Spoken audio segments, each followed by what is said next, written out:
காலையிலேருந்து வரலண்ணே. அவங்களாம் வந்து நேற்று வந்தாங்கல்ல, அவங்க தான் அந்த குடித்தவங்களாம் இருந்தாங்க. அவங்க என்ன போடுறாங்கண்ணா? இதே மாதிரியா வலை போடாத வரையும் மீன் நிற்கும். போயிட்டாங்க.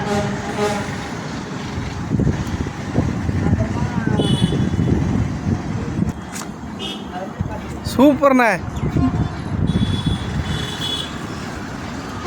பாட்டில் குதிக்கும் இப்போ பெரிய மீன்லாம் போயிட்டா. அந்த இதெல்லாம் போயிட்டு மேலே பறந்து போகுது. வாவ் சூப்பர்ண்ணே.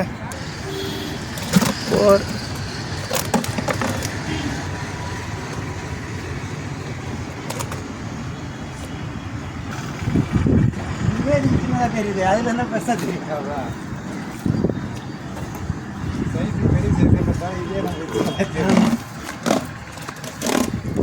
இந்த பரவாயில்ல, அதில் வந்து இதெல்லாம் பெருசாக இருக்கிற மாதிரி தட தட தட தடன்னு அடிக்கணும்.